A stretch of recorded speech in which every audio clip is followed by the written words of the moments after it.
Mengenai penyidik Tipikor Polda Sulawesi Utara resmi menahan 2 orang tersangka kasus dugaan korupsi dana hibah yakni FK alias Fereidi, Karo Kesra Setprov Sulawesi Utara dan JK alias Jeffrey mantan Kepala Badan Keuangan dan Aset Daerah Sulawesi Utara. 2 dari 5 tersangka kasus dugaan korupsi dana hibah dari pemerintah Provinsi Sulawesi Utara kepada Sinode Kemim akhirnya ditahan penyidik Polda Sulut. Keduanya adalah FK alias Fereidi selaku Karo Kesra Setprov Sulawesi Utara dan JK alias Jeffrey selaku mantan Kepala Badan Keuangan dan Aset Daerah Sulawesi Utara.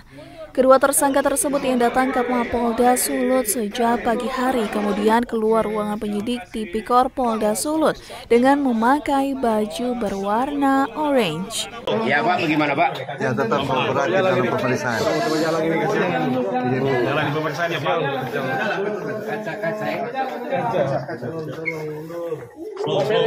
Pak Fereidi kata-kata apa Pak? Ya, yang bisa disampaikan.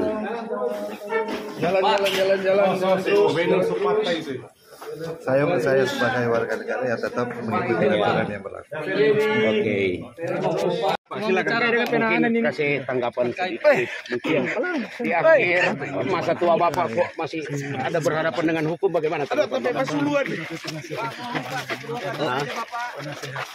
Iya kan lebih baik kalau Bapak yang bilang sendiri Pak, boleh tanggapan.